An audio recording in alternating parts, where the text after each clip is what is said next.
സംസ്ഥാനത്ത് നിയമസഭാ തെരഞ്ഞെടുപ്പിന്റെ ചൂട് കനക്കുകയാണ്. പ്രചരണം അതിൻ്റെ പാരമ്യത്തിലേക്ക് എത്തി. അങ്ങനെ മൂന്ന് മുന്നണികളും മുന്നോട്ട് പോവുകയാണ്. ഇത്തവണ പല കാരണങ്ങളാലും വളരെയധികം ശ്രദ്ധേയമായ പോരാട്ടം നടക്കുന്ന ഒരു പിടി മണ്ഡലങ്ങൾ കേരളത്തിലുണ്ട്. അതിൽ ഒരു മണ്ഡലം ആലപ്പുഴ ജില്ലയിലെ അമ്പലപ്പുഴയാണ്. അതിൻ്റെ പ്രധാനപ്പെട്ട കാരണം എന്ന് പറയുന്നത് അവിടെ LDFനെതിരെ മത്സരിക്കാനായിട്ട് രംഗത്ത് വന്നിരിക്കുന്നത് CPMന്റെ സംസ്ഥാനത്തെ തന്നെ സമുന്നത നേതാവും മുൻ മന്ത്രിയുമൊക്കെയായിരുന്ന G. സുധാകരനാണ് എന്നതാണ്. 2021 നിയമസഭാ തെരഞ്ഞെടുപ്പിൽ 2 ടേം നിബന്ധനയുടെ അടിസ്ഥാനത്തിൽ G. സുധാകരന് പാർട്ടി സീറ്റ് നിഷേധിച്ചു. അതിനു പിന്നാലെ അദ്ദേഹത്തെ പാർട്ടി ഒതുക്കുന്ന ഒരു കാഴ്ചയാണ് കണ്ടത്. 2021 G. സുധാകരന് പകരം അമ്പലപ്പുഴയിൽ മത്സരിച്ചത് H. സലാമാണ്. അദ്ദേഹം അവിടെ 11,000-ലധികം വോട്ടുകളുടെ ഭൂരിപക്ഷത്തിൽ വിജയിച്ചു. എന്നാൽ ഭൂരിപക്ഷം കുറഞ്ഞു എന്ന കാരണത്താൽ G. സുധാകരനെതിരെ അന്വേഷണം നടത്തുകയും G. സുധാകരൻ പാർട്ടിക്കെതിരെ പ്രവർത്തിച്ചു എന്നുള്ള കണ്ടെത്തലൊക്കെ ഒരു റിപ്പോർട്ടായിട്ട് സമർപ്പിക്കുകയും ഒക്കെ ചെയ്ത് അദ്ദേഹത്തെ ഒറ്റപ്പെടുത്തി അവഗണിക്കുന്ന ഒരു കാഴ്ചയാണ് കാണാൻ കഴിഞ്ഞത്. അദ്ദേഹത്തെ സംസ്ഥാന സമിതി അംഗമായിരുന്ന G. സുധാകരനെ ബ്രാഞ്ച് കമ്മിറ്റിയിലേക്ക് തരം താഴ്ത്തുന്ന ഒരു സാഹചര്യം ഉണ്ടായി. അങ്ങനെ പാർട്ടിയിൽ നിന്നും നേരിട്ട അവഗണനയിൽ മനം മടുത്താണ് G. സുധാകരൻ കഴിഞ്ഞ 5 വർഷവും കഴിഞ്ഞത്. ഏറ്റവും ഒടുവിൽ അദ്ദേഹത്തിനെതിരെ അവിടുത്തെ ജില്ലയിലെ CPM നേതൃത്വം തന്നെ അതിരൂക്ഷ വിമർശനവുമായിട്ട് മുന്നോട്ട് പോകുന്നു. അദ്ദേഹത്തെ അവഗണിക്കുന്നു, പല പരിപാടികളിലും അദ്ദേഹത്തെ പങ്കെടുപ്പിക്കുന്നില്ല. ഏരിയ കമ്മിറ്റി അംഗങ്ങൾ തന്നെ അദ്ദേഹത്തെ തന്തയ്ക്ക് വിളിക്കുന്ന സാഹചര്യങ്ങൾ വരെ ഉണ്ടായി എന്ന് അദ്ദേഹം തന്നെ ഹൃദയവേദനയോടുകൂടി പറയുന്ന ഒരു കാഴ്ച നമ്മൾ ഇപ്പോഴും കാണുന്നുണ്ട്. അതിലൊന്നും തന്നെ ആർക്കുമെതിരെ നടപടിയെടുത്തില്ല. അതൊക്കെ തന്നെ അദ്ദേഹത്തെ വലിയ രീതിയിൽ വ്രണിത ഹൃദയനാക്കി എന്നതാണ് വളരെ പ്രധാനപ്പെട്ട ഒരു കാര്യം. അങ്ങനെ പാർട്ടിയിൽ നിന്നും നേരിട്ട തിക്താനുഭവങ്ങളുടെ പശ്ചാത്തലത്തിലാണ് ഇത്തവണ നിയമസഭാ തെരഞ്ഞെടുപ്പിൽ വീണ്ടും മത്സരിക്കാനുള്ള ഒരു നീക്കവുമായിട്ട് അദ്ദേഹം ഇറങ്ങിയത്. അദ്ദേഹത്തിൻ്റെ സ്ഥാനാർത്ഥിത്വവുമായി ബന്ധപ്പെട്ട് അദ്ദേഹത്തിന് ഇളവ് കൊടുക്കുമോ എന്ന് ഏതാണ്ട് 2-3 ആഴ്ച മുൻപ് CPMന്റെ സംസ്ഥാന സെക്രട്ടറി MV ഗോവിന്ദന്റെ മാധ്യമങ്ങൾ ചോദിച്ചപ്പോൾ ഒരു ഇളവും കൊടുക്കത്തില്ല എന്ന് പറഞ്ഞുകൊണ്ട് അദ്ദേഹം G. സുധാകരനെ പരിഹസിച്ച് കളിയാക്കി ചിരിക്കുന്ന ഒരു കാഴ്ച നമ്മൾ കേരളം മൊത്തം കണ്ടതാണ്. അപ്പോൾ അത്തരത്തിൽ G. സുധാകരനോട് അങ്ങേയറ്റം ശത്രുതാ മനോഭാവത്തോടു കൂടിയാണ് CPM കഴിഞ്ഞ കുറേ കാലങ്ങളായിട്ട് പ്രവർത്തിച്ചു കൊണ്ടിരുന്നത്. അതിനെതിരെയാണ് അദ്ദേഹം സ്വതന്ത്രമായിട്ട് മത്സരിക്കാനുള്ള ഒരു തീരുമാനം 2 ആഴ്ച മുൻപ് പ്രഖ്യാപിച്ച് അങ്ങനെ മുന്നോട്ട് പോയത്. അദ്ദേഹം കഴിഞ്ഞ ദിവസം നാമനിർദ്ദേശ പത്രിക സമർപ്പിച്ചിരിക്കുകയാണ്. ഈ G. സുധാകരന് അവിടെ കോൺഗ്രസ് പിന്തുണ പ്രഖ്യാപിക്കുകയും ചെയ്തിട്ടുണ്ട്. അതുപോലെ LDFന്റെ സ്ഥാനാർത്ഥിയായിട്ട് കഴിഞ്ഞ തവണ വിജയിച്ച H. സലാം തന്നെയാണ് ഇത്തവണയും രംഗത്തിറക്കുന്നത്. ഈ അമ്പലപ്പുഴയുടെ ഒരു ചരിത്രം പരിശോധിക്കുകയാണെങ്കിൽ 67 മുതലുള്ള അതിൻ്റെ ഒരു തെരഞ്ഞെടുപ്പ് ചരിത്രം നോക്കിക്കഴിഞ്ഞാൽ ഇതിനു മുൻപ് ഏതാണ്ട് 2 തവണ മാത്രമാണ് കോൺഗ്രസിൻ്റെ അവിടെ ജയിക്കാൻ കഴിഞ്ഞിട്ടുള്ളത്. കൈപ്പത്തി ചിഹ്നത്തിൽ അവിടെ 2 പേരാണ് ജയിച്ചിട്ടുള്ളത്. ഒന്ന് 87-ലാണ്. അത് കഴിഞ്ഞാൽ പിന്നീട് 2001 D. സുഗതൻ ഏതാണ്ട് 4,000-ലധികം വോട്ടുകളുടെ ഭൂരിപക്ഷത്തിന് D. സുഗതൻ കോൺഗ്രസിന് വേണ്ടി അവിടെ ജയിക്കുന്നു. അന്ന് കേരളം ഒട്ടാകെ UDF തരംഗം ആഞ്ഞടിച്ച ഒരു തെരഞ്ഞെടുപ്പായിരുന്നു.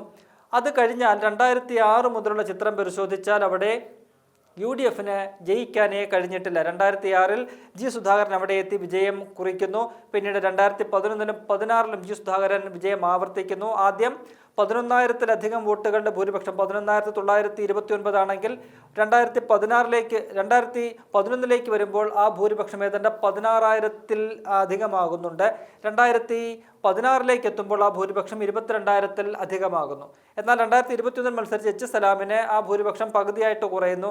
അതാണ് G. സുധാകരനെതിരെ പാർട്ടി അന്വേഷണം നടത്തുകയും എളമരം കരീമിൻ്റെ നേതൃത്വത്തിൽ ഒരു അന്വേഷണ കമ്മീഷൻ വന്ന് അവിടെ അന്വേഷണം നടത്തി അദ്ദേഹത്തിനെതിരെ റിപ്പോർട്ട് സമർപ്പിക്കുകയും ചെയ്യുന്ന ഒരു കാഴ്ച കണ്ടു. ഭൂരിപക്ഷം കുറഞ്ഞു എന്നതാണ് അവിടെ പറഞ്ഞത്. അങ്ങനെയാണെങ്കിൽ തൊട്ടടുത്ത മണ്ഡലമായ ആലപ്പുഴയിൽ തൊട്ട് മുൻപ് 2016-ൽ തോമസ് ഐസക് മത്സരിച്ചപ്പോൾ വിജയിച്ചതാണ് 30,000-ലധികം വോട്ടുകളുടെ ഭൂരിപക്ഷത്തിനാണ്. എന്നാൽ 2021 അവിടെ PP ചിത്രരഞ്ജൻ മത്സരിക്കുമ്പോൾ ഭൂരിപക്ഷം 12,000-ആയിട്ട് കുറയുന്നുണ്ട്. അവിടെ അന്വേഷണമൊന്നും വരുന്നതുമില്ല. അപ്പോൾ തന്നെ ടാർഗറ്റ് ചെയ്യുകയാണ് ഉണ്ടായത് എന്ന ഒരു കാര്യമാണ് G. സുധാകരൻ ചൂണ്ടിക്കാട്ടുന്നത്. എന്തായാലും G. സുധാകരൻ്റെ ആ നീക്കത്തിൽ കോൺഗ്രസ് അവിടുത്തെ തന്ത്രപരമായൊരു തീരുമാനമെടുക്കുന്നു. അവിടുത്തെ രാഷ്ട്രീയപരമായിട്ടുള്ള സാഹചര്യങ്ങളുടെയൊക്കെ പശ്ചാത്തലത്തിൽ വളരെ മികച്ചൊരു രാഷ്ട്രീയ തീരുമാനം UDF സ്വീകരിക്കുകയാണ്. G. സുധാകരന് പിന്തുണ പ്രഖ്യാപിച്ചുകൊണ്ട് UDF നേതൃത്വം മുന്നോട്ട് വരുന്നു. അവിടെ അതോടുകൂടി CPM അങ്കലാപ്പിലാകുന്ന കാഴ്ചയാണ് നമുക്ക് കാണാൻ കഴിയുന്നത്. അവിടെ പരാജയ ഭീതിയിലാണ് CPM. അതാണ് CPMന്റെ പ്രമുഖ നേതാക്കളിൽ നിന്നൊക്കെ തന്നെ നമുക്ക് മനസ്സിലാക്കാൻ കഴിയുന്നത്. പല നേതാക്കളും ഇതിനകം ഇതിനകം തന്നെ ജി സുധാകരനെതിരെ പരസ്യ വിമർശനവുമായിട്ട് രംഗത്ത് വരുന്നു. അദ്ദേഹത്തെ വ്യക്തിപരമായി അധിക്ഷേപിക്കുന്ന ഒരു കാഴ്ചയാണ് നമുക്ക് കാണാൻ കഴിയുന്നത്.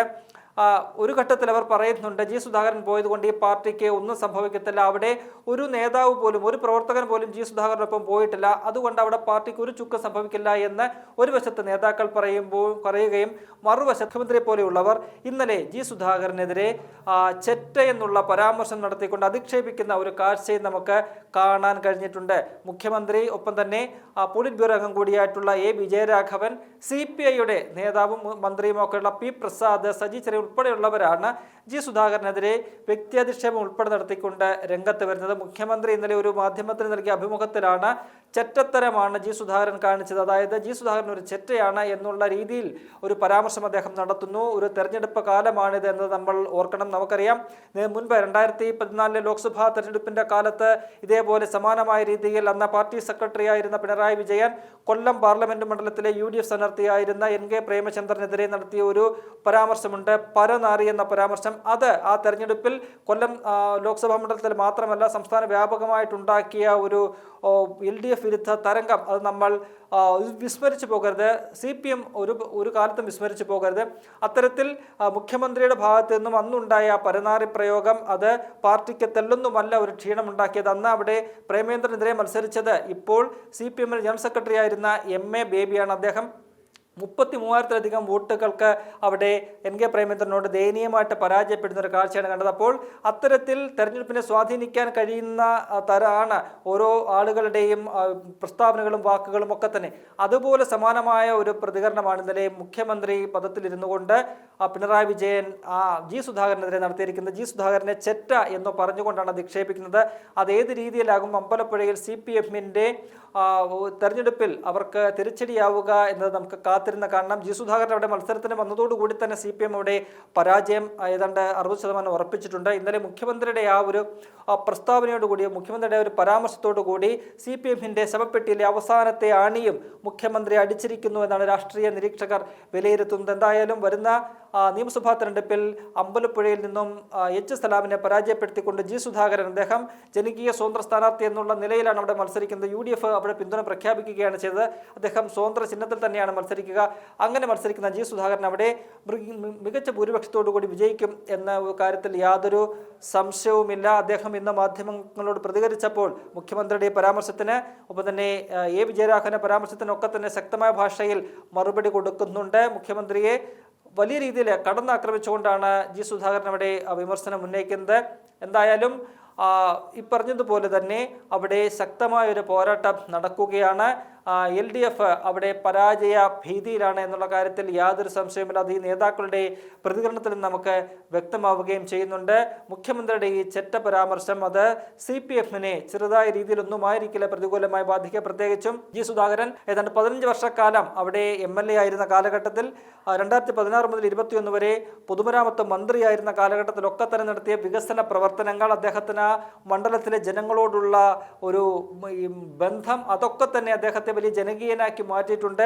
തൻ്റെ രാഷ്ട്രീയ ജീവിതത്തിൽ ഒരിക്കൽ പോലും ഒരു കറ പോലും തൻ്റെ ആ സംശുദ്ധ രാഷ്ട്രീയ ജീവിതത്തിൽ ഉണ്ടായിട്ടില്ല എന്നൊരു പ്രത്യേകത കൂടി ജി സുധാകരനുണ്ട്. എതിരാളികൾ പോലും ഒരു ആരോപണവും ഉന്നയിക്കാത്ത രാഷ്ട്രീയ നേതാക്കളിൽ ഒരാളാണ് ജി സുധാകരൻ. അത്തരം ഒരു നേതാവിനെയാണ് മുഖ്യമന്ത്രി അധിക്ഷേപിച്ചത്. അതൊക്കെ തന്നെ അവിടുത്തെ സാധാരണ ജനങ്ങൾക്കിടയിൽ വലിയ ഒരു സുധാകരന് അനുകൂലമായിട്ടൊരു വികാരം സൃഷ്ടിക്കുന്നുണ്ട്.